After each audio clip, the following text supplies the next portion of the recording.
Welcome to Freak Flake Podcast. Da, da, da, da, da.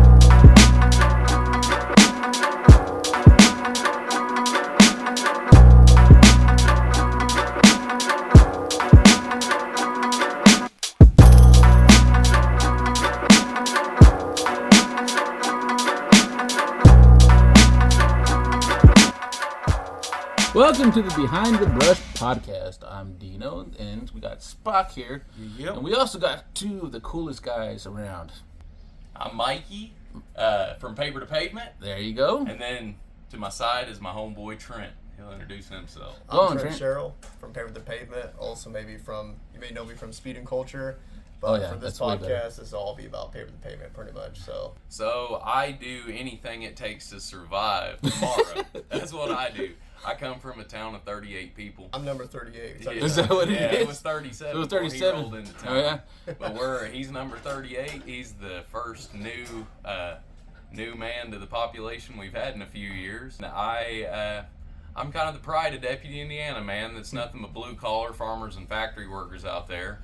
And I'm the ray of sunshine in that dark spot trying to give us some artist-driven creativity in my area. I can kind of second how beautiful it is out there. I remember in 2017 is when we first met.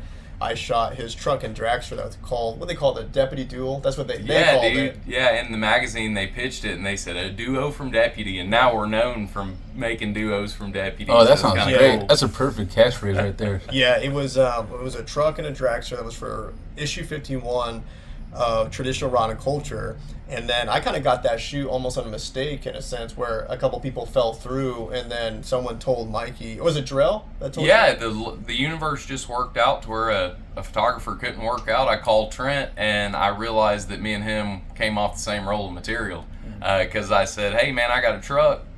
Could you make some time? And he said, only if you can pick me up from the airport tonight.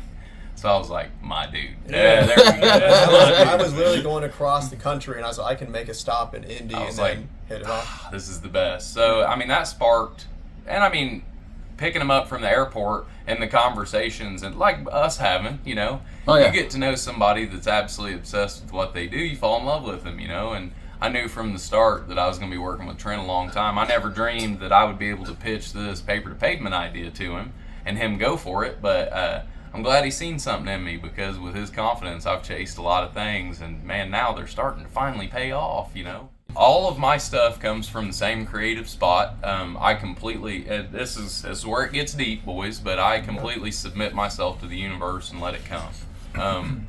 I usually put a cold towel over my face, I put my hands in ice to let them soak, and I try to focus on just nothing, like just empty.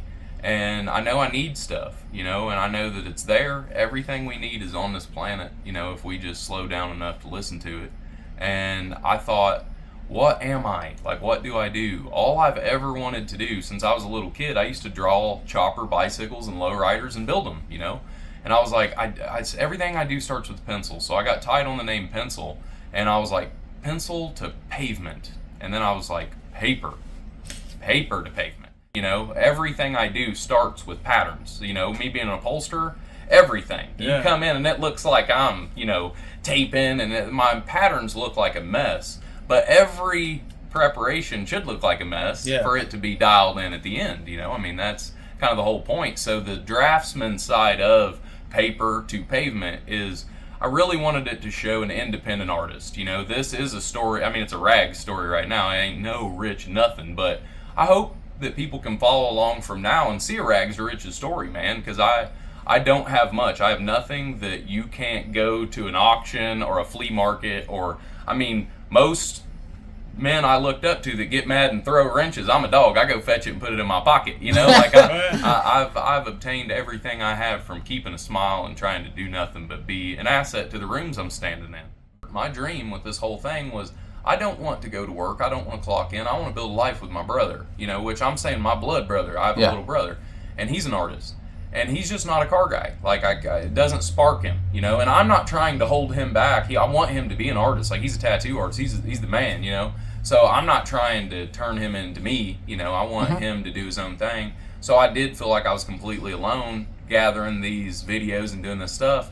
And as high as I look up to Trent, being a photographer and videographer, I was embarrassed to call him for the first time to come in and even shoot my trucks. You know, I was like, this dude shot at the Coliseum. He ain't gonna come to Deputy, Indiana, dude. You know? And then to know that not only has he been to the Coliseum, but he showed up in Deputy and stayed. You know, so I mean that speaks for the volume. I mean that speaks volumes of the quality of area that I do come from. You know, and I mean the spirit of my area goes with me everywhere I go. You know, the smiles on my faces, you'll see at every store you walk in. It's definitely a welcoming spirit, man. Because there's something about when a storyline has grit and soul, and I think that's what this country really needs. We should glorify and highlight the people that worked their ass off, that really built this country. Absolutely. And I feel like I have an opportunity to document someone off of a gravel road into the most amazing places our dreams can kind of take us. The Pavement started really with the banana hammock. It was issue 7 of Speed and Culture, and I remember I think it was issue 5 is when I kind of started to call Deputy home. I was about to move back to Texas from the East Coast, and Mikey found out my situation. I didn't really have a residence, and he goes, "Hey, I was like, we got a spot, dude. Yeah. Don't go sleep in your car. You know, we got he knows a spot me. for I you. sleep in my truck, and car. Everybody in Deputy is gonna be happy as shit to see you around. You know, for a while until you figure out what you're gonna do. And then he ended up helping around. You know, we have a big yard selling stuff, helping around. And he met my sister, and you know, I wish I would have known that's all I had to do was pass out a sister to get someone so awesome. Man, dude, I'd have tried a long time ago. But, you know, but all jokes aside, they were meant for each other, you know, and that really shows you the universe and everything that you do submit to will put everything in line if you let it do its work. Yes, let it do its work. All I got to do is take the cups. That's all we do. And we just fill them with blood, sweat, and tears, man, and everything else just happens. Yesterday, dude, we're doing an upholstery job. I need wood. I need all this stuff, and it just so happens to be quarterly in this area for, like, bulk trash to get picked up. Yeah. So we walk outside, and there is nothing that I don't need to do a full interior on the curb right out in front in the trash. So, like, I dug full trash yesterday and did a full show car trunk out of the garbage, you know? So nice. It's like I do want to bring the spirit of hot rod recycling into the world, too. And I want people to do things on their own. You know, I want to hear about people watching me tackle things I don't know how to do, and they did it too. The birth of hot rodding was developed off of craftsmanship and skill sets that they had no outlet for. You go to war, you learn all these skills, you come back. I'm sorry, guys, picking coal in the mine ain't doing it no more. That's what happened to my family. My family went on to the war. They were coal miners, and the worst thing the government ever did was show them that their brain did more than pick coal. You know, because after that, they went, no, we need to buy property. We need to get farms. We need to do stuff. So I have been fortunate enough to be able to look back and see my generations and recognize the struggle that they went through and the commitment they made off of every opportunity they were given. And I'm going to do the same thing. You know, their blood, it's not empty in their bodies in the ground. It just poured on into me, and I'm going to keep it brewing. Well, you know, before his 40-day and 40-night thrash with the pickle jar, you know, it all started really Paved the Pavement, hit it hard with the banana hammock again, kind of bring that back up, and that Nash, because it went from, I think I came in January of 2021, I would assume, and it was right around Paint and Body, right? That's when I started filming myself. Brother, I know it was actually 2020 because COVID hit right after we started filming. I thought COVID was already happening. I don't know. You know what I mean? Yeah, COVID it hit was. in like 19. Because you finished it in May 21. You're right. Because I remember it was 21 because that's when I proposed. It was May 5th. You're right. 2021 when I proposed to Kayla. I actually proposed to her on camera while shooting the hammock for the magazine. I had my microphone set up and I let it run, and then I was like, Kayla, come in here. She goes, what? I was like, come in here. We left it in the movie. Yeah, we left it in the movie on YouTube. Yeah, be sure to check out the Banana Hammock movie. So what really stuck with me filming it, because I mostly, we talked about this too, photographers and videographers, we kind of show up for dessert. We're not really there a lot of times for the blood, sweat, and tears, like eating the vegetables, getting the groceries. We just come in when everything is done a lot of times. And in a few moments I've had either fight camps for mixed martial artists or some builders that have progress builds, but I stayed the whole time.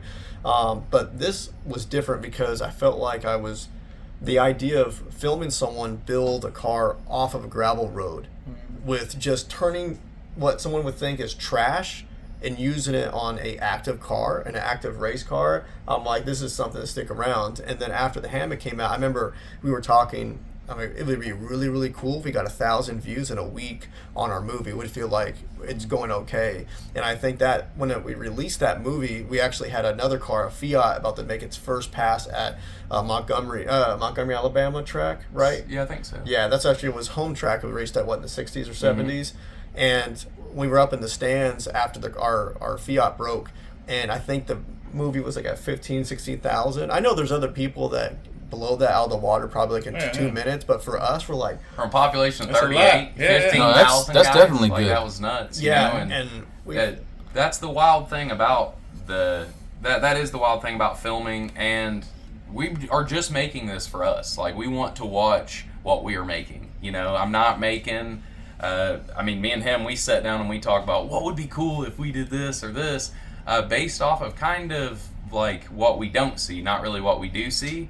I feel like our frame of reference on television shows and everything are kind of negatively driven, you know, and I want people to feel good after they watch what we do. I don't want them to feel like I can't do that. I want them to feel as if, well, if he can do it, anyone can do it, you know, and I mean, I am that guy. I have no I am a bull in a china shop. Like, all of this fancy stuff, like, I have hammers for hands, you know, being able to spray your all's flake. Guys, I blew myself out of the water pulling that off. Like, it was luck, okay? The fact that you guys are happy with what I did is a plus. your first It looks time. great. It looks Oh, great. dude, and you know, you guys being cool enough to coach me through it and send me product and stuff when I said I have no clue what I'm doing, and you were like, "Oh, you can figure it out, man." You know, the unbridled trust that you guys gave me, I really think helped me pull that off, man. I appreciate you guys more than you know. A lot of No, we're- times we run off of people believing in us. That's it. That's all man. we got Like, sometimes. I mean, honestly, like, we don't run on gas, we run on belief, you know. And it seems like the more people that are going, "Hey, man, you guys are doing something kind of wild," we're taking it a little more serious, because I mean, I have honestly felt like just a buddy pitching a baseball back and forth with each other for the last 3 years. I don't feel like we've actually been working, which has brought out something that's fun to watch. I mean, I'm in it, and I'm like anybody. I see myself on camera, and I'm like, dude, shut up, you know? So being able to watch it and drive and then enjoy. I'm watching my family grow up on it too, you know? Like, we're storytellers, man. This is, And it's think fun. We talked about this on the drive. I think we're in a perfect scenario because when someone like Chris Anthony, aka Oliver Anthony, is blowing up, and he's blowing up about just being real, about real problems or real things that we all think about. Doesn't matter if you're white, black, tall, short, gay, straight. You know, it don't We're all matter. struggling. We all deal with certain things. And what I love about this, I feel like we're hitting the perfect timing of Hot Wheels or maybe bigger brands see a builder like him, you know, a good old boy off a gravel road and a family man. All of our videos, we like to keep it, you know, PG. You know, we're not into, I don't think we ever cross our arms and you know, we don't throw tools at each other because something's wrong, and we find a flow. And I really want to immortalize Americana through him, because I feel like he is Americana. When I filmed the good old, like, his people from his area, and we feel like we get to embrace them and be like, hey, someone from your area can do something this amazing if you try. You know, I want to give them pride. I want them to be, if they have to fill out a piece of paper that says, where are you from? Deputy, Indiana. I want them to be proud to be able to put that, because I do. I especially. That's why when I moved Speed and Culture, my business, address to Deputy, it felt a lot of pride, because actually back in 2017 when we did our shoot, after we shot the truck and the dragster, we were sitting down at this almost pretty much a condemned brick building that I thought was so beautiful, and I was looking at this small town.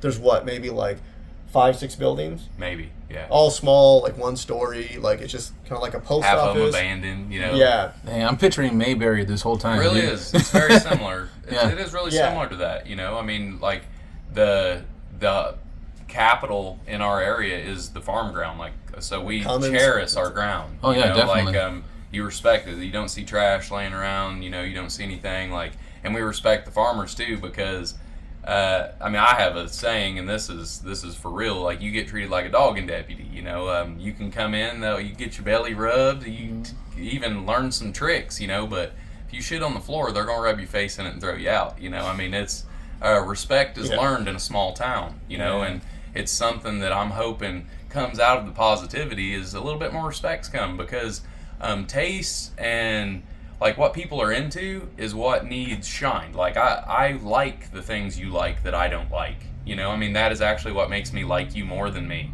You know, I like the differences and stuff, and the fact that we're getting to meet people and from all walks of life, based off the values that we've created down a little gravel road that we're not changing. You know, like I refuse to change, man. I've been this way since I started talking, and I'm not smart enough to go figure out a different way now. I've already I mean, I don't know if you guys understand this, but like the pickle jar that you've seen, that one half of what won on Saturday at the Hotwheels Legends Tour, I've already crashed that thing. Like I caved the nose in, I hit my trailer with it, driving around doing hood rat stuff there in Deputy, you know? So like these aren't just like show car toys. Like I built them to be world toys. Like my kids climb on them. That when the kids are there putting their arms and stuff on it at the show, climb on top of it. You know, it is a toy. I built it to be a toy, and if you can't play with it and can't enjoy it, I messed up. I'm shooting for the wrong brand. And I did see that. Basically, your cars had kids crowded around them the whole time. You know, the whole time. Yeah. That's all they wanted. It was like something that, man, it was their size, because it was, for one thing, it was so small, and the other thing was so cool. And it's like they pretty much matched each other, and it's like it just drew that attention. I could see like almost like a playground, you know. For these kids, that's right. You know, it's like, it attracts them. I want to get in that. Well, and like I've worked so hard because I just got done, quote unquote, with Big Deal. Like got it show ready.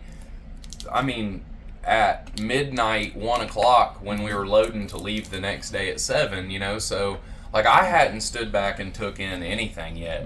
And then we landed in Arizona in that Walmart parking lot. We landed there at 11 the night before the show, and I promised everybody when I started, like I've got a lot of people rooting me on, man, and a lot of them has sent me money or clothes or stuff just to keep me going, food, and I promised them that when I showed up to that show that my best ability would be there, and sleep wasn't in that. You know, I had 6 more hours to dial in the set even nicer. So I stayed up. You guys seen me on no sleep for 3 days at Hot Wheels. Like I'd taken a nap in the truck, you know, like 45 minutes, but I was completely mentally prepared to get beat at my best on I saw Saturday. that video. Was it you laying in the trailer in the back? That was my wife. Oh, it was your wife? Yeah, oh, wow. like Trent and my kids were asleep in the car, and my wife's on the trailer. That's the kind of family that I've collected, man. You know, So I was like, with my legs out the window and everything. I'm like, I hope no one touches my feet. Well, that's the hard That's what I was thing. You know, that's the hard thing for me to accept, is the guy in front of the camera is, you know, like I'm the one getting the shine, but guys, like I'm doing nothing that I haven't always done. You know,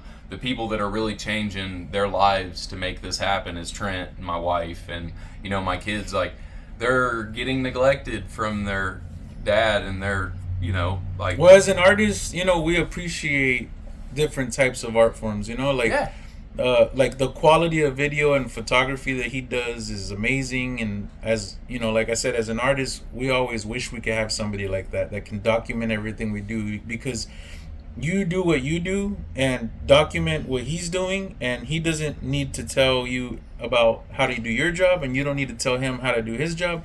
You guys just both handle your own, you know, your own tasks, and it just comes out badass. Like it's where the Lone Ranger is, yeah, you know? And I'm sure before he was around, you were probably doing what I do now, setting up the camera and then, like, you know, start painting, and it's like, oh, that angle's shitty, I gotta go back and fix it. That's the wild thing about that, is I wish I would have been, you know, because like these aren't the first things I've built, you know, like I have a resume of these cool cars, and a lot of, I don't know, like shower rod curtain rings that I've used as trim and stuff that I wish I would have recorded and showed people, because they seen it.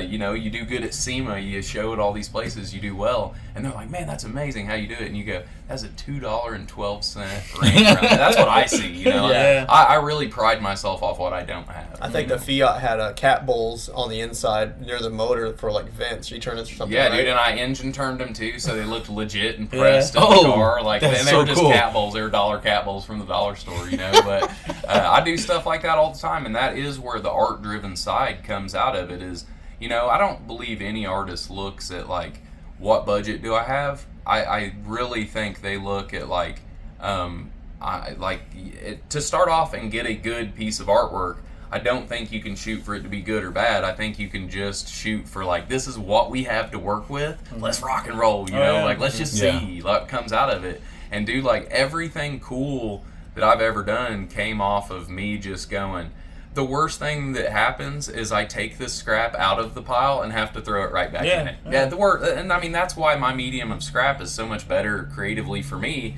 because I don't have any money. Like, I have no money at all. So if I have to buy a piece of stick steel, you know, if I got to buy a piece of wrought iron or something, I cut it up and I mess it up.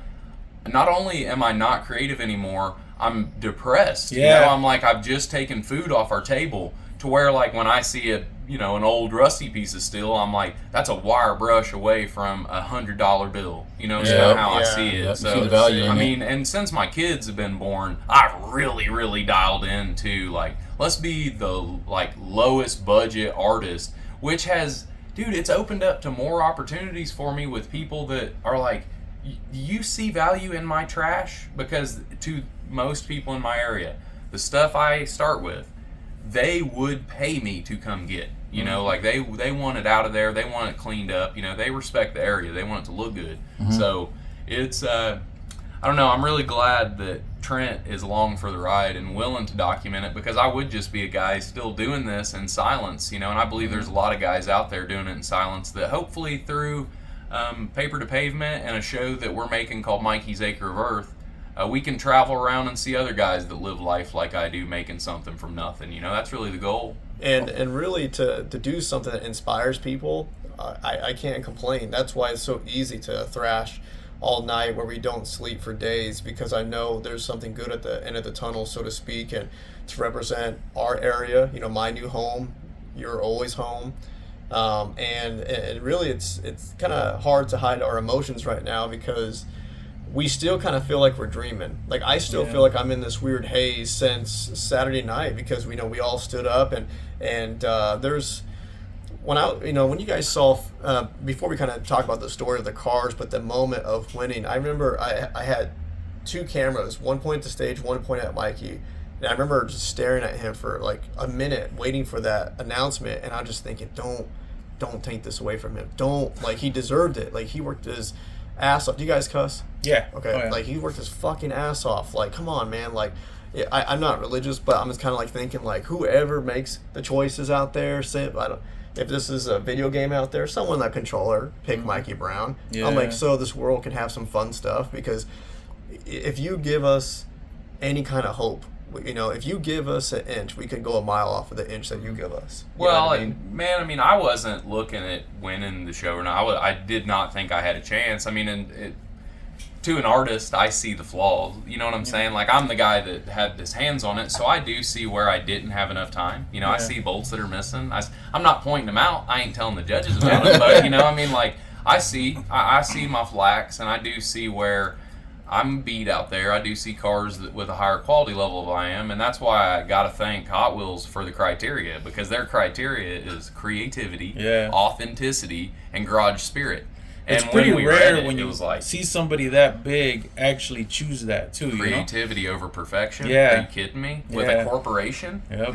When have you ever heard of that? I've never heard of that. Yeah. And when, like, we knew that we had to jump, like, we couldn't go, because I was racing in Southeast Gassers and stuff, and I mean, I've done well, but it's not a big enough, like, bulk of people to, you know, like, turn Paper to Pavement into, I'm not saying a household name, but I want to be a man of the people. I want to be underground something. How did you feel? That's another thing. How did you feel when you pulled up and you started seeing these cars, like these, like, immaculate, like these cars that these people have, like, thrown money into? Yeah, they were hiding bills and all that stuff. Dude, the pink lowrider, like, when I seen the pink lowrider, I figured he was that's top. I mean, hands down, that was top dog on the property. That pink lowrider's top dog. You know, I got to give mass respect for him, because I stole a win from a better car, no doubt. Like, that was the best car on the property. In my head, the one that I was going to get beat by was that big Amigo, that 4-wheel drive peach color. That thing was cool. Because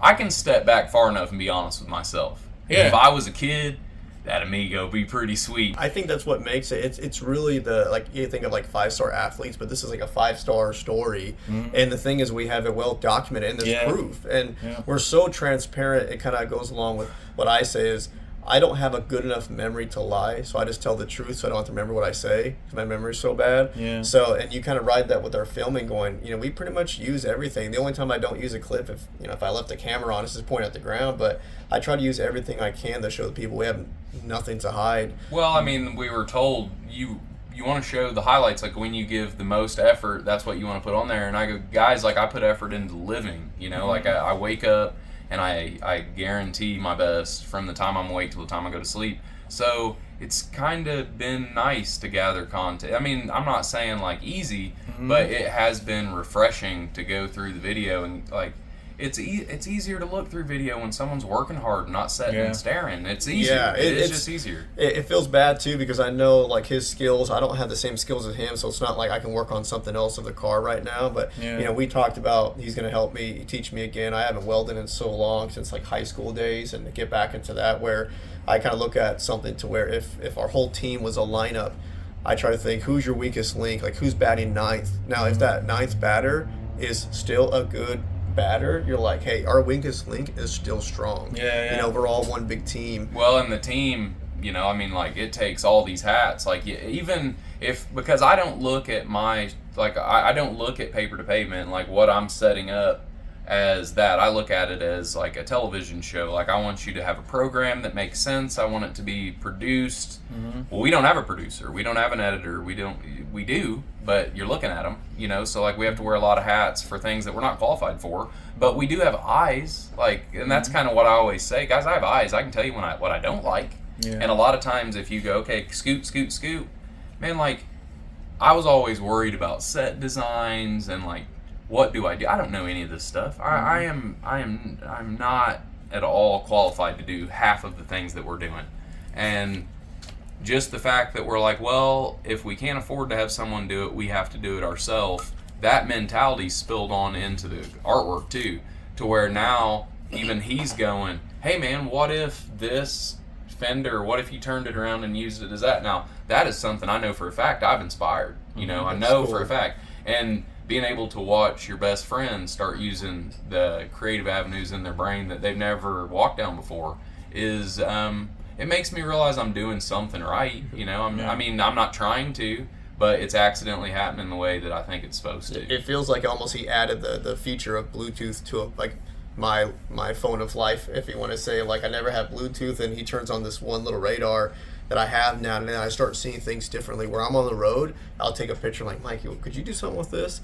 And I'm so glad that all of this worked out the way it did to Arizona, though, with you guys, because, like, when I looked at, they didn't put this schedule out for when the Hot Wheels show was forever. Like, I'm talking 6 months into the year, and I'm like, they had that TV show going, so I was thinking, well, they may not do this show, this year, and here I am fully committed to this. Then when they put it up and I seen Arizona, I have family here in Arizona, and this is one of the last of the year, so I was like, oh, this is supposed to be. And then for you guys to get on board with Freak Flake and us to be able to do this really shows me that was the right move. And I was beating myself up when we landed in that parking lot the other night, because I was going, there's another show in like a week that I could have finished this set. If I'd I could have finished it, and I almost regretted it.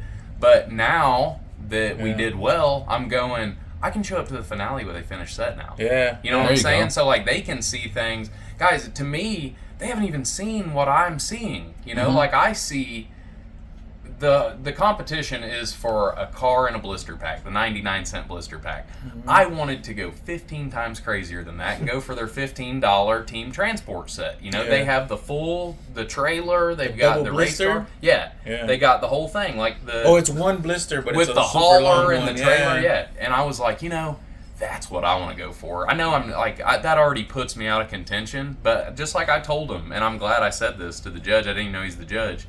He was like, only one can win, right? And I said, well, I didn't build one. I built a set here, and if Hot Wheels doesn't understand it, that's fine. I was like, that's cool. And I was like, but I built this to be a team transport set, and I'm here for the camaraderie more than the competition. I really, really am trying to find like-minded artists to be peers with. I'm not saying I don't have any friends, but my friends look at me like a dog, that hears a weird noise. They're like, "What are you talking about, dude?" They have no clue what I'm talking about. So being around like creative, openly expressed people is what I was trying to find, and hoping that creativity, authenticity part of Hot Wheels would bring that. And the things that I was able to just talk to these judges about and them understand me, man. The pickle jar ain't even done. So, the pickle jar doesn't have any windows in it. The interior, dude, I'm the upholsterer of the stars, That's how I'm known as an upholsterer. And it doesn't have a headliner or nothing, That car in my head, that truck's got gold carpet and everything. Okay. So they don't have a clue what they're about to see. Right. If they like that, if they like my beat up work truck that I just totaled and fixed. You're about to polish it up? You're about to polish it up and show What's up? wild, though, is, you've seen the last 40 days what I've done with Big Deal, And, that's under a thrash mode that I don't want people to watch that and expect to see this every time. Our back's against the wall. We're about to go bankrupt with paper to pavement. It's about to go under. So it was like, I am going to swing for a grand slam here. And if I get struck out, it's going to be over an overswing. I'm going too much this time. I'm giving 100% of myself. And to know that now I don't have to do that, man. I can go home and I've got like 3 or 4 weeks to just polish. I just built from nothing in 40 days. Now I have 2 90% finished vehicles that I have to do nothing but go home and just dial in. So, brother, if you think I ain't gonna be kicking off Big Deal and trying to do a wheelie in the Hot Wheels Dream Team parking lot, you're crazy, son. That would be rad. And I know Snoop Dogg was a judge one time. I have extracurricular activities planned no matter what happens with this show, man. We are going to have a good time. What is so are you gonna paint them both to match, or are you gonna leave them like that? So here was my thought with this whole set is, and I see this in history looking. The funny car, the drag car, is the showstopper. Nice. It needs to stand out. And for it to really stand out, I wanted it to have an accent color that was soft enough to make that color pop behind it. So we are traveling the country after these are done and racing these. I built this to be an NHRA exhibition race car. So, I will have a school bus with a ramp truck. That's our next build over the winter if I can get a school bus. I want to get that school bus, and I'm going to paint it the soft green to match the truck. And then the background of our pit in the race will be that soft green for the Freak Flake just to bounce right off of. Cool. Was our thought. So the last thing I wanted to do was paint everything to match, and then you know how that goes. You drive by, and then it just turns into a big green wall. I really want the contrast. I want the contrast, but I like the flake against the flatness, because that flat green, guys, that is a rattle can. I won Hot Wheels with Rust-Oleum rattle cans, son. That's crazy to me. That's forward plate. And another thing, you look at those, other than parts and pieces from my buddies that they just threw in, they were like, dude, I've got this. You can have the motor in both of them. I don't know if run. I didn't know nothing about them. My buddies gave them to me dirt cheap, So I have $5,000 in each of those cars. Those are real $10,000 budget is all I had to make this happen. And then, us getting here was we were panhandling to get to Arizona, the week before we left, our local guys threw a Hot Wheels race, little Hot Wheels race car, at my old upholstery shop. And the whole community came in and threw in money to get our gas to get here. Wow. So, having all the people behind us that we do, and then we get to where we are, and the fact that for the first time, man, we won. I ain't a winner. I'm a big loser, dude. So the fact that we finally got a win, on the kind of stage we did, especially under your all's banner too, with you guys being there. Man, that's awesome. And and when I was standing up there, I get nervous in a crowd, and you were front and center. Yeah, I was just I can see your selfie stick. I was behind a little bit, and then as soon as they mentioned your name, because I wanted to get the whole audience. stage. And then as soon as they mentioned your name, I didn't care who was in front of me. I was like, nope, I'm going up front. I went right around everybody. I went through everybody. I know I had a lady looking at me like, man, you're in my footage, you know, like almost like. I am so glad you did, dude, because when I was on stage, like I usually get hung up. I always cry, you know, like I got my heart on my sleeve. For sure. But I did see that. You did, dude. When I looked down and seen you up there smiling, I was like, dude, I've got Freak Flake on this thing, and they're standing right here. You know, like it was awesome. I felt, guys, honestly, like I was worried that I wouldn't be able to do enough for you guys, you know, and make it worth your time. And then to be standing there on stage, I felt like, okay, I made this worth their time. Like this is so. It was totally awesome because when I got there, you know. We were walking around, we're like, you know, I know it's got to be here somewhere. So we started looking at all these other cars. And then once I get to it and I see you there, and I'm like, I want to just go look, and I don't want to say nothing to him. I just want to just go look and just be, you know, an observer. You know, and then that's when we started noticing the kids and then all the attraction of, like, what those two vehicles were bringing. And then once you came up, you had the same energy. You weren't any different from what you were on video. I'm like, this dude's real. 100% real. Then I meet Trent, and I'm like, oh, because we never had met until it was all online and everything. So once all that stuff went and occurred, and I met you at the Grand Nationals. I think was the first time I met you, but you guys were busy as hell. So I was at just our booth. Yeah, I was at the booth. Speedy Culture booth. Yeah. Oh yeah. I just stopped, said hi, and then I went back to my booth. And when we were there, then that's when they started talking about, like, we're gonna announce the winner pretty soon. And then they were making like last minute decisions. I guess there was one guy who was just kind of hung up, and I'm like looking at the judges. I'm like, I think those are the judges because they're all pulled around together. And I saw them wearing all Hot Wheels. I'm like, yeah, those got to be the judges. And then that one dude, he gets up and he goes and he walks away and he goes straight to the car and he doesn't say nothing. He just kind of stands back and he's looking at Big Deal, but then he's looking at what? Oh, I never saw this. He's looking at the pickle jar. Then he's looking at Big Deal again. And then he's really looking at what these kids are doing. They're just going up to, like, this car's my size, you know? And then he's looking at all the passenger side, you know? And I'm like, this guy's paying attention. And I think that was it, you know? So then he walks back up and they have this little discussion about 5 minutes ago and they're going to do the announcement. And I'm looking at you and I'm like, you know, you were nervous, dude. You were super nervous. And I'm like, I've been in this situation before. I know what it's like. And I'm like, but this dude got it. I know he does. Because that judge didn't go to look at any other vehicle. He went to yours. Right? So I started recording you. I still got it on tape. Awesome. Or on my phone. I'm glad you do. That's how old I am, tape. But, you know, and then once they announce your name, dude, I'm like, yeah, Mikey. And dude, and you go straight up nuts, there. Man. Yeah. What? Like, I can't believe it. Yeah. Well, and you guys were, like, really theatrical up there. And even the host was like, look at the... they said, named look at the Freak Flake. I was like, those are my boys. Right Yeah. I got all that, too. Yeah. You know, and I was like, man, this is so cool, you know? But, I mean... For it to be your moment, dude, I mean, we were just glad to be there. Honestly, felt like a movie, like the end of a movie, like the credits pretty run, much, and it just shows a parking lot fade, like greased out. I feel like we have like set that up and like, okay, this is what we're trying to pull off. Okay, let's just hope all this happens. The closest we can get to this, we'll do. Like, it seems like we game planned everything to happen, and it hasn't yet. You know, I mean, it was a surreal experience being up there. I started to feel. I feel super connected to all the guys that taught me, you know, all these things. And, you know, I see them. I'm up there on stage, and I felt like my grandpa had his arms around me. And my Uncle Ronnie, which was right here, I got to do his trunk yesterday. That was the car that I was doing here in Arizona. And, man, like, I feel the spirit of all the men that passed their knowledge to me lovingly, you know.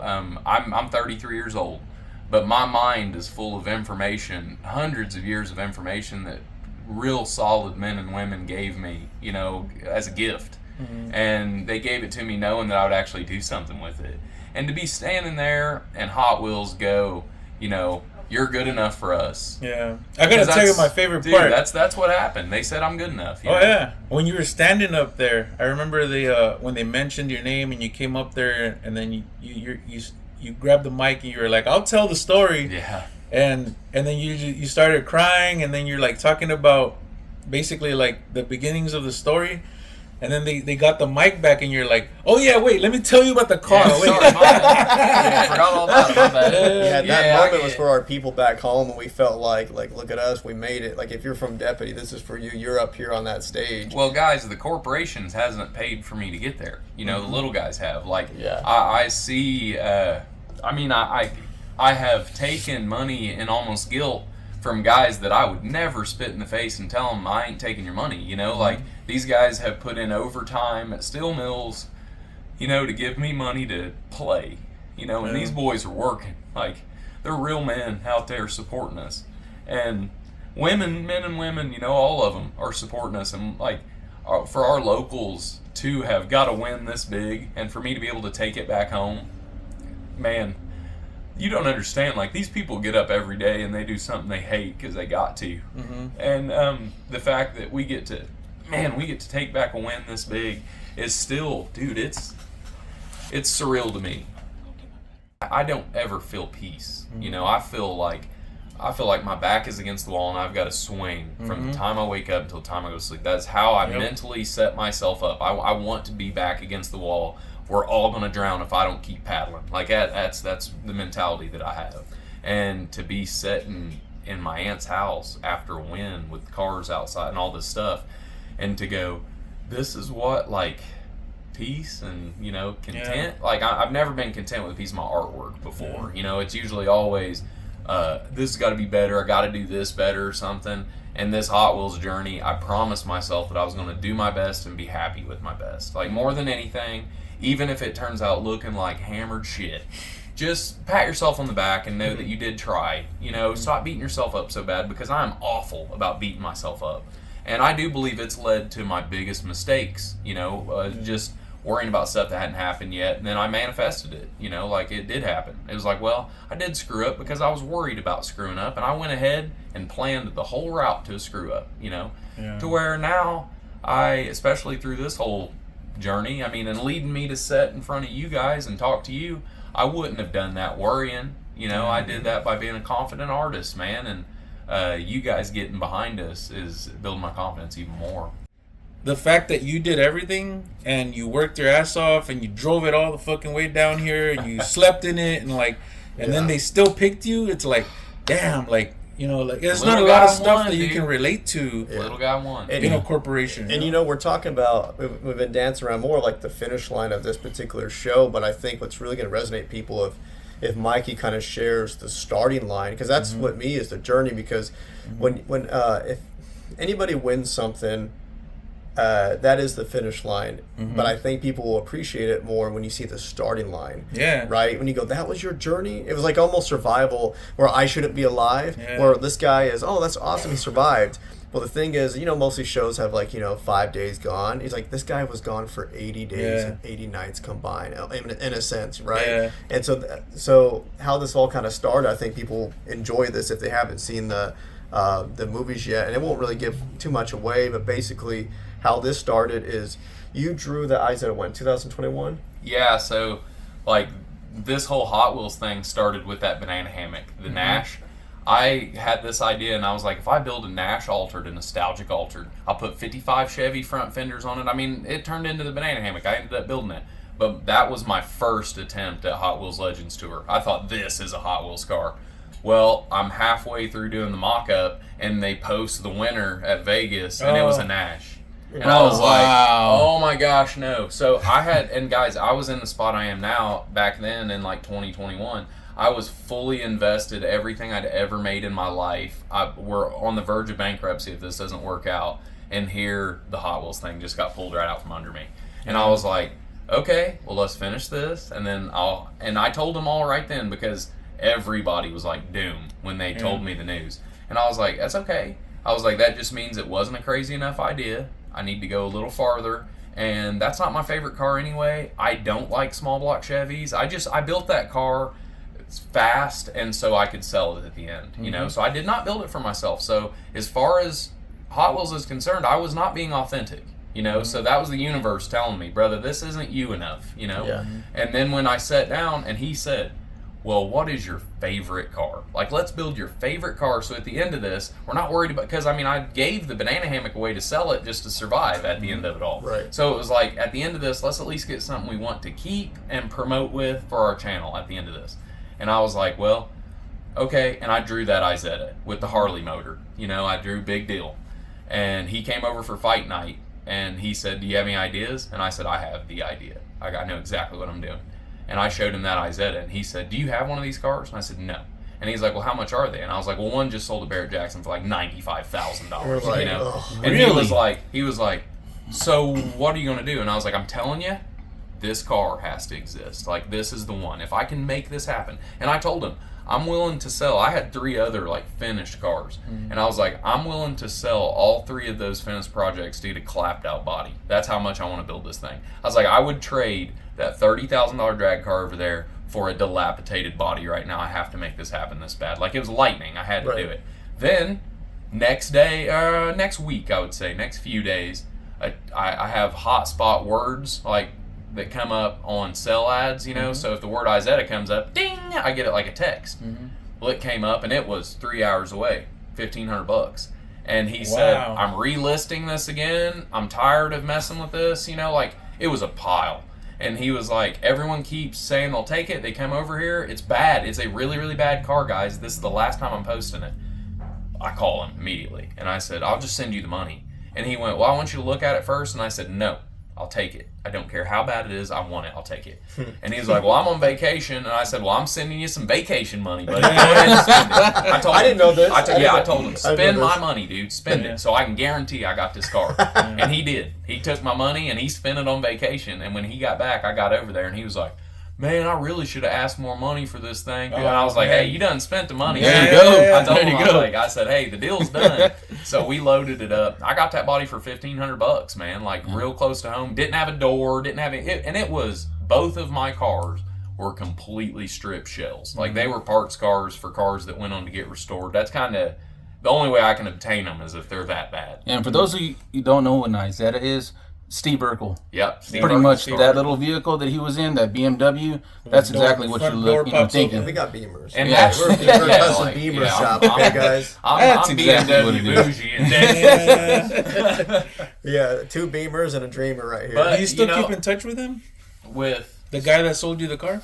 Not that one. Not that one. Dude, but I could have sworn you were talking about Steve Urkel.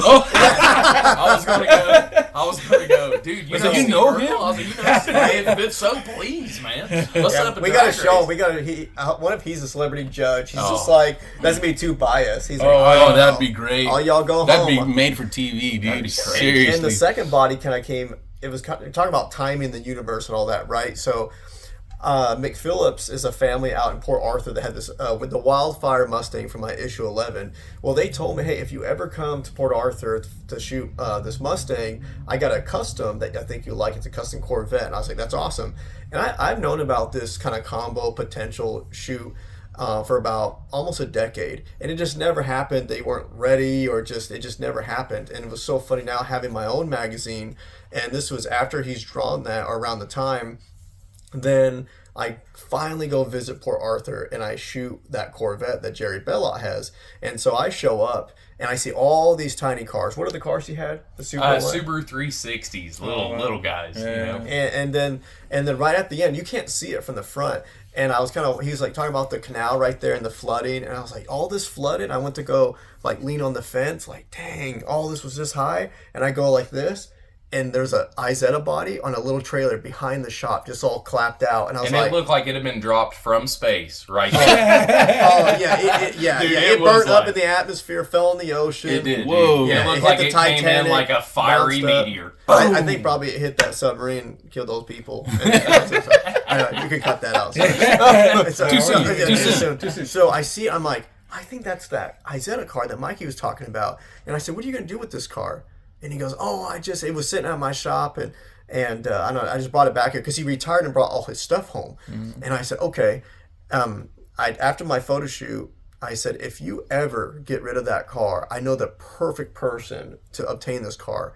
And he's like, oh, it's all messed up. And I was like, no, exactly. We don't want nice stuff. We want stuff that you gave up on. Dude, and at the time, like, I was working on Big Deal then. I was doing the mock-up and everything. and I needed a patch panel. Like, I needed patch panels. So when he sent me that picture, it was a complete pile of shit, but it had the one patch panel I needed. And I told him, I was like, I will drive all the way to Texas for that patch panel. And then once we got it there, I was like, am I really going to patch panel an Isetta? I don't think. I think I'll just make, out of scrap, I'll make those patch panels the best I can, and let's do 2 cars. And the idea, because what came in my head, just like paper to pavement and thinking, I got in my tank to really come up with a conceptual design of what I have now. I have more. And I kept hearing this phrase, like, and I talk to myself when I'm working. Like, I don't like being alone, so I try to be my own friend as I'm working, and I'm kind of interviewing myself and talking. You're a weird artist, just like us. And I just kept saying... You do that too. The phrase that I kept saying was, 2 Isettas are better than 1. You know? 2 Isettas are better than 1. Like, I just kept saying that. And it was going to be, like, the whole plan after getting the car was a race car. You know, we were going to do 2 race cars, like a snake and mongoose type thing. Yeah. Oh, nice. And we were talking about, like, at the show, we were talking about just people that follow through. Unfortunately, it's a unique thing when people just follow through, right? It's an attribute when it should just be common. But when I told Jerry about that, I think he kind of talked about, like, well, let's just kind of see how all this goes, and we'll talk about it. And then, so he called me one day out of the blue to order more of his issue 10. And at first, he didn't know it was me. He thought it was just like some store seller or for Speedy Culture. And I said, Jerry, it's Trent, the one who shot that car. Oh, okay. We started talking, and he's like, you made me feel like a movie star, you know, like on that cover with that Porsche. And he's like, aren't you the boys that won that Isetta? And I said, yeah, I was like, my brother-in-law could build it into something cool, you know? And I was like, I don't build, I just film. He goes, with what you did with my Corvette, he goes, that's your Isetta. Yeah. And so I tell Kayla, my wife, his sister, I'm like, record this. He's gonna give Mikey the Isetta. Like, this means so much to me because I've always wanted something that I put my blood, sweat, and tears, my photography and videography. I love the fact that my efforts, I did something positive, which allows me to give a gift to someone that's positive and someone that, you know, I love very dearly. And that's why I get pumped off of others succeeding more than myself, because I'm already happy with myself. So when other people are succeeding, I get pumped because I'm like, if I'm good and they're good, that's more people in my little circle of trust. I'm like, they're killing it. And so he gave us the body, and I called Mikey. I'm like, dude, he's giving it. And then it was so crazy because the truck that we took to go pick up that body, I thought was I thought after I had the kids, like, I need to stop driving a 65 Econoline van with no heat. You know what I mean? Like, I need to be a grown up here. Peter Pan is going to have to eventually turn into Robin Williams here. You were in the middle of the Fiat build, remember? Or were you're one of the builds? Yeah. It was the Bug Zapper. That's what it was. Bug Zapper. So I was in a 28-day thrash. I was building a truck in 28 days to go racing. And he calls me with that and says, hey, let's go get this car. And I'm like, yeah, let's go get it. We show up and go get it. And I didn't know what Jerry and them expected of me to build it. I almost was wanting to hear from them.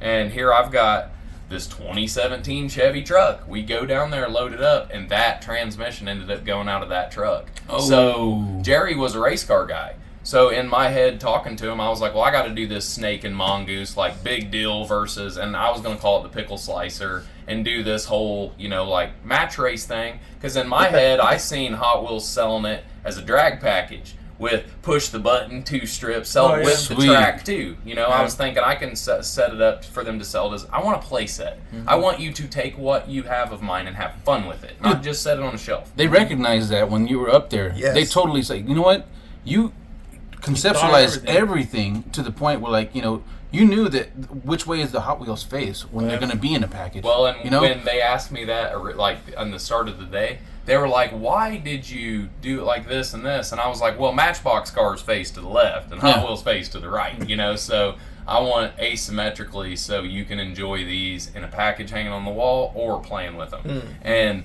I don't think they've ever had anybody really, like, show up to the show with not just a modified car of, hey, make a Hot Wheels car out of mine. Like, no, guys, I've made you Hot Wheels cars for me to make work in my life. Like, I'm actually making my day a little more difficult to smile and live in a kind of a Hot Wheels world, you know? Like, it's fun, man. It's fun. And I kind of have a cheat sheet at home having the kids, you know? Like, I got a 4-year-old and a 6-year-old. So they play with them every day. And there's been plenty of design changes along the way that I thought I was going to do a certain way that was like, because the back of the bed, I didn't plan on it being round. The reason it is because it's my son's face. Like, it's right at his head. So I round it because he's clumsy as I am, and he smacks his head on it. Well, I don't want it to cut him, so I actually have made the soft curves and everything. So my kids can play with them here 1-to-1 scale too. Yeah, and the fact that you haven't grown up, that's just another kid with another cool opinion for Hot Wheels, Yeah. That's so cool right there. Yeah. They're opening up a theme park here? Yeah. Hot Wheels. Dude, yeah. I didn't know that. Yeah. That theme park right there, my dream, actually, my dream is to be a toy designer, set designer. Like, that's what I love that. So you're already thinking, like what a Hot that Wheels is exec paper to pavement. Yeah, that's what I'm saying. That's kind of the whole point. Is I want to show you that we can go from draft to reality. Like, we can fill all those gaps in independently. Yeah. So I never really thought about that from Hot Wheels looking in. That I think what you're doing, and then having him document everything. Like, man, I hope you guys stay together forever, because this plan, right here, that's our plan. What you guys are doing, because your documentation is like spot on, perfect. You're getting the parts that need to be, seen, and you're documenting them well, and you're focusing 100% on the design aspect and the creativity, and you don't have to worry about this part of it.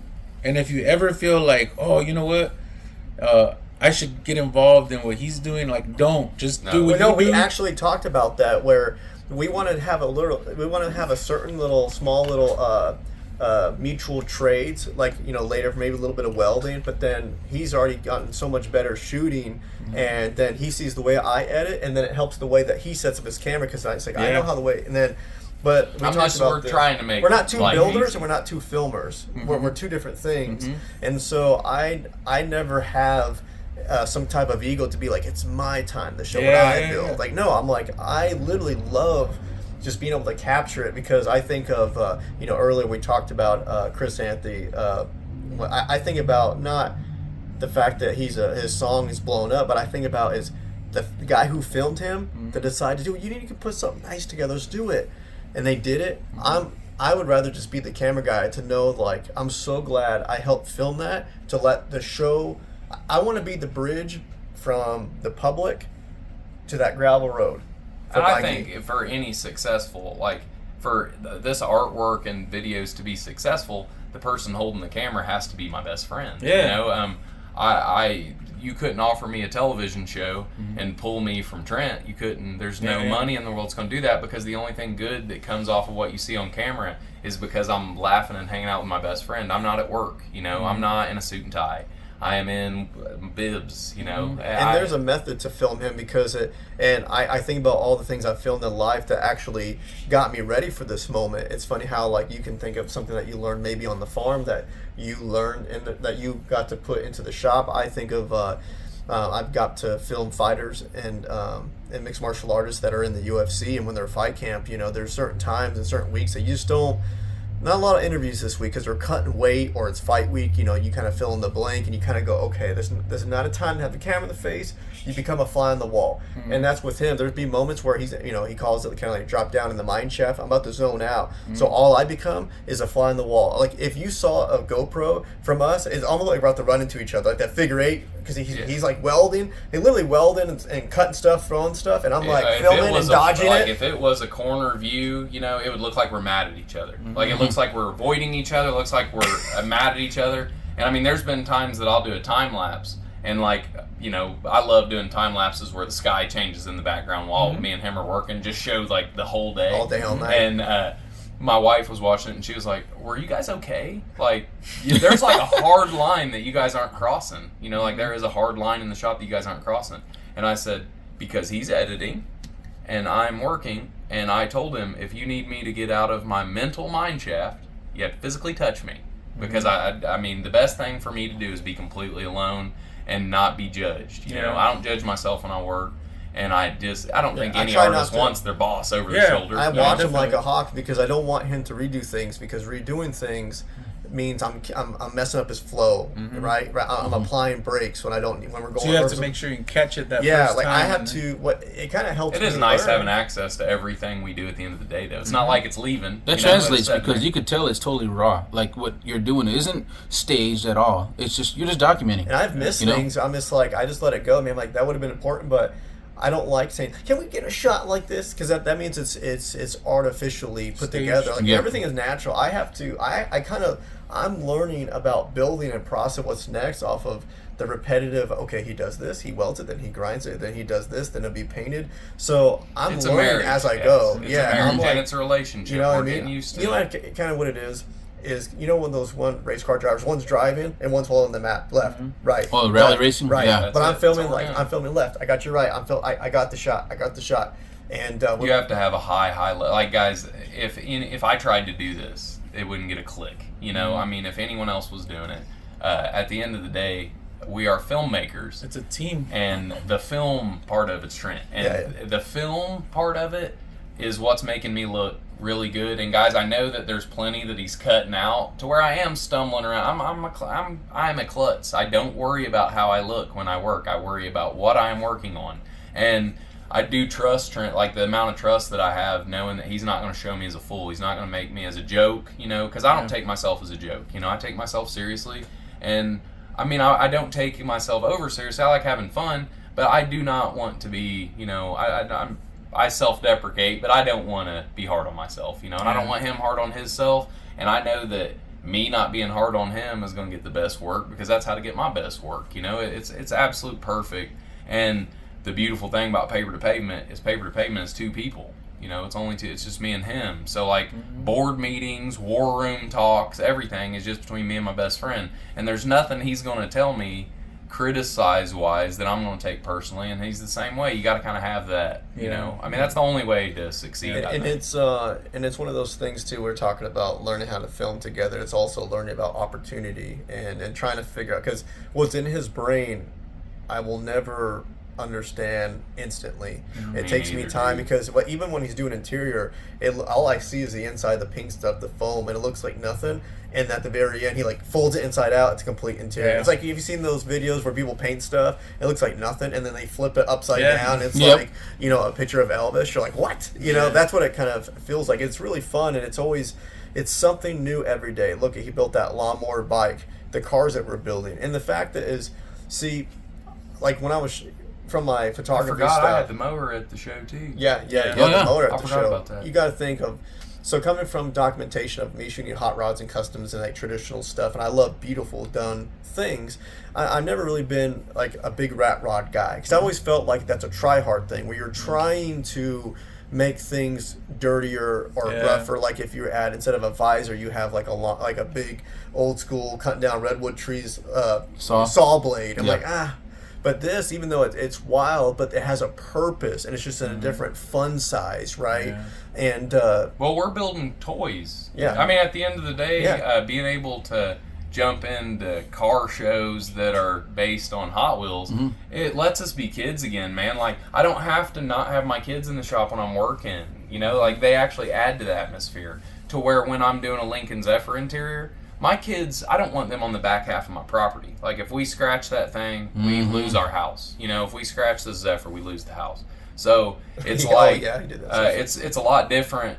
There's a lot different mentality that goes into being able to work on a Hot Wheels car instead of a Grand National Roadster Show car. You know what I mean? Because the stress level that goes into that over the pursuit of perfection, dude, the pursuit of perfection is painful. You know, and the pursuit of creativity and fun is creative and fun. So, I mean, I don't know what shoes you guys wear, but mine plop the path of fun a lot easier than ego-driven. You know, like I was lucky enough to be, you know, from like a slight martial arts background, enough to where I learned respect to where, you know, a little guy can choke you out, man, you know, and I think if most of like the hot rod industry had that mentality to, you know, like leave your ego at the door, come in, let's all make something like fun here. Cool, yeah. Dude, I do believe a team of like 10 people could be possible. But for us, it just, the recipe to make that stay perfect. And like I consider I have a 30 by 40 shop that I call the destination of imagination. and it's on Mikey's acre of earth, man. Like, I want when you come to my property to feel, you know, I mean, not like corporate Disneyland, but I do want you to feel like you're at Dr. Seuss's house, you know, or something. I want you to see the forklift that I use. Make doesn't cool look like shit a forklift. and die. That's what I say. Make cool shit and die. That's what I want to do. You have an aura in here too, just all the stuff on the wall. That's why I said even at the office at home, I have to put some like sports stuff, car stuff, and like it's like the inner walls of my brain and my soul. You have to surround yourself with stuff that you love. Well, you get hugs from the places you walk in. You know, like I want to walk. When I walked in here, I felt like the building just gave me a big hug. Yeah. And creativity. There's creativity in here. There's stuff being made. And I built it to basically inspire me while I'm here. And it's crazy because when other creatives that like focus on being creative, not focus on like just making money, they'll come in here, you know, just to hang out or whatever. We open it up every first Friday, right? So we open this whole shop up and we let people come in and see the car, whatever car I have in at the time. We let them come in here and buy merch or whatever. Because that's my thing is like I said, make cool shit and die.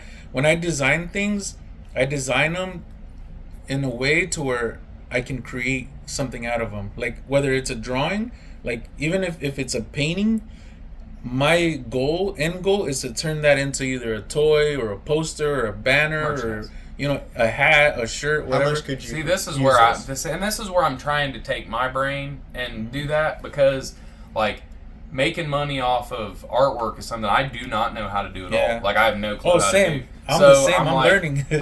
I'm getting to the point now to where it's like, okay, I do need merchandise. I do need shirts. I do need this stuff. And now, but until now, I don't feel like I've had the product that I want to show. Like I haven't showed enough of myself. So until these Izettas came out, I feel like the tiger inside of me's been in the cage the whole time. You know what I mean? I really do. Yeah. And I feel like finally, for the first time, you get to be out and get seen, and you get it from the atmosphere of my shop. You know, like when I left with the cars and I set them up in that parking lot, I still felt my shop in Big Deal. Yeah. Like I smelt it. When I lifted the body up there in front of that backer board, it is crazy, but in my brain, when they're taking pictures of, no, dude, I lifted that body and I heard my garage door roll up. Oh, like I felt like I was pulled. That makes sense. Dude, I grabbed it and I lifted it and I just heard all those days I went out there when I didn't want to, and I did it, man. I made that actually happen. And I think like the best essence to describe it would be Willy Wonka.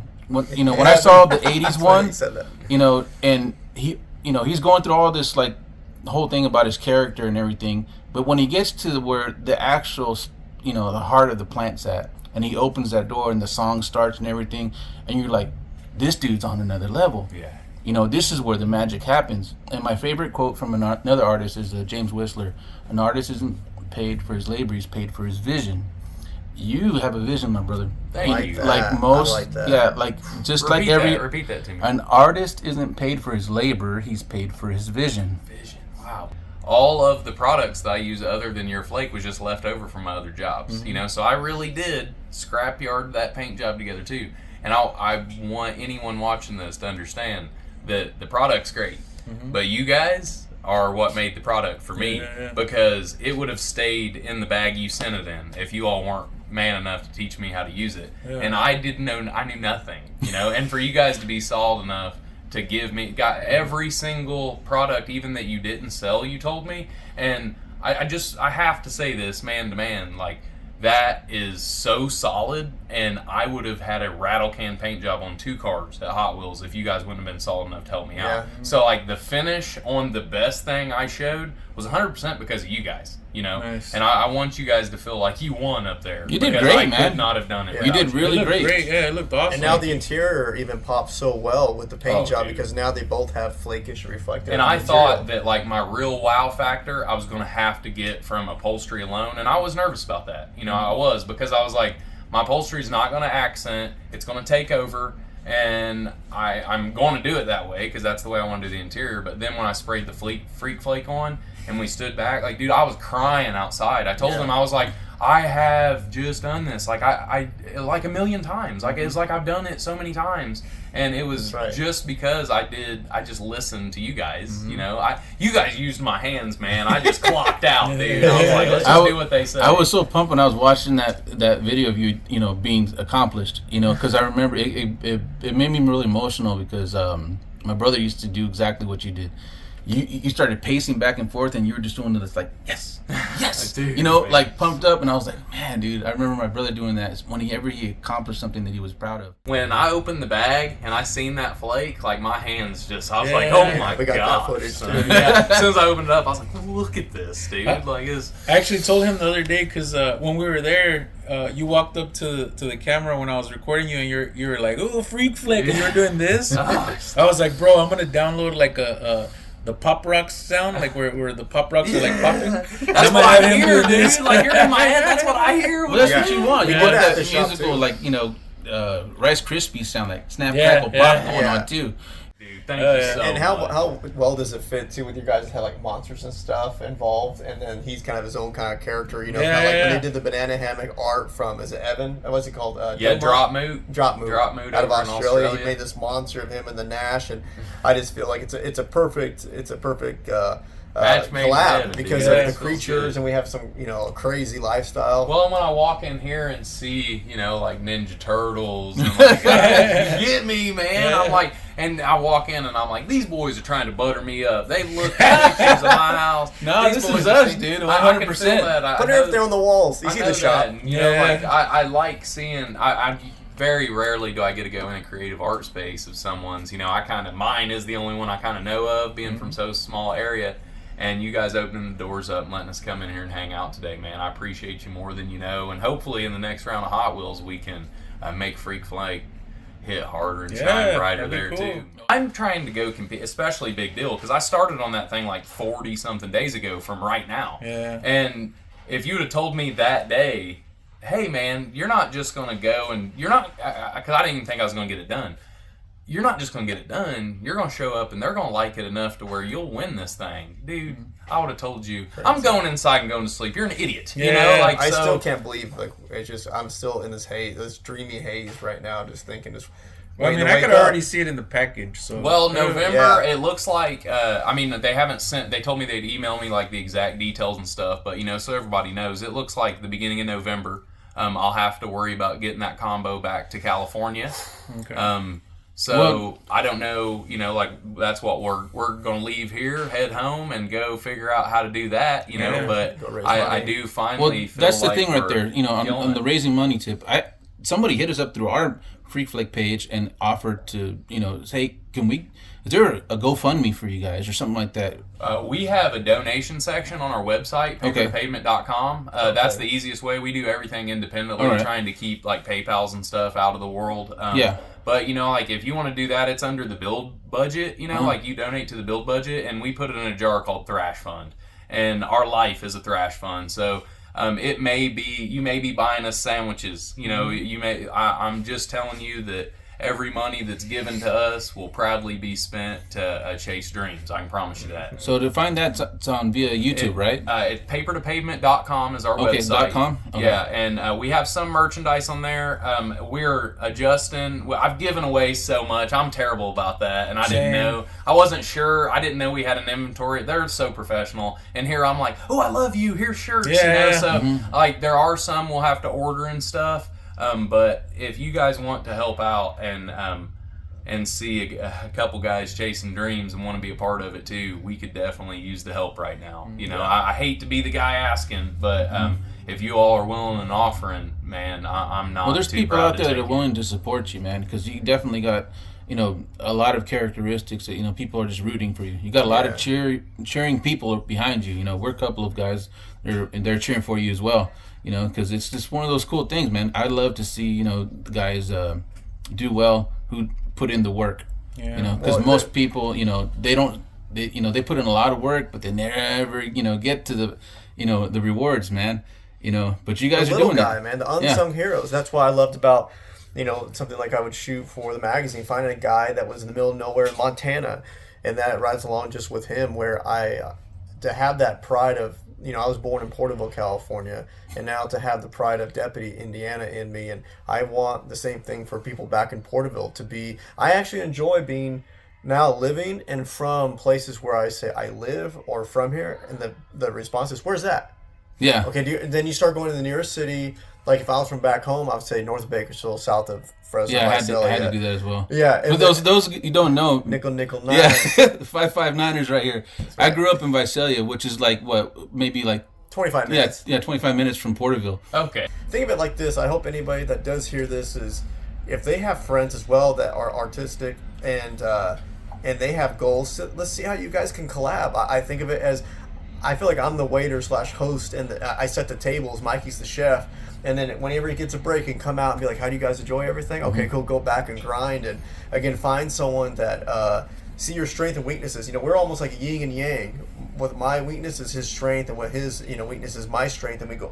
Oh, and I think if it's almost like a marriage. You just got to have. If we were looking for people just like us too, it wouldn't have been good. Yeah, me and Spock are married in that way. Yeah, that's good. We feel like I understand. I mean, I understand a business partnership. There, it is a marriage. It is a marriage. It's just a different kind. That's all. Yeah. And it's been fun to do it with. I can tell you guys are best buds, man. And like. We get to do this. And I say that all the time because I've watched plenty of guys, men, women, everybody in my area do things they have to. Yeah. And every time it gets hard, I make sure, I can feel when stress is happening for him, and he can feel when it's happening for me, and I do try to make it a point. I'm the coach here at the end of the day. Like, if we've got a team, I have to be the coach too. Mm-hmm. And I have to be responsible enough to say, bro, stop. We're doing good. We're having fun, we're doing good, let's just do our best, let's do the thing. And you kind of constantly have to remind yourself that. But, if there's anything I want to come from this, like from an artist, people listening, I'm really hoping that they support artists. If you're not one or not trying to be one, stop talking down on the ones that are, and there's plenty of starving artists out here. I'm one of them, and we are just starving trying to make it, and I'm starving with a smile, guys. Just wave, man. Just wave. Right? That's all I'm asking. Smile and wave, smile and wave. So everybody knows what's next. Like, is there a show you got to go to, or is it this one coming up for Hot Wheels? Or I plan my life daily. So I'm kind of just waiting to hear Hot Wheels tell me what I'm supposed to do. And in the meantime, I'm not going to bother with trying to figure out what I need to be doing. I know what I'm made to do. I'm going to go home and I'm going to keep sharpening my sword. So when we show up to Hot Wheels next time, we may just have a world title at the end of this thing. Cool. Yeah. I could see it already. Yeah. So. And if they don't choose you for whatever crazy reason, right. I still think they should make you guys into a toy. Yeah, regardless. Somehow. Yeah, we went to the store a couple days ago, and I was looking at that fleet, and I said, if I was designer, if I designed those, and I saw his coming, I'm like, I'm going to lose. And maybe that'll be the way, to get to that point where you were talking about, getting in with Hot Wheels, because they're like, this guy has more than just a championship behind him. And say that quote one more time.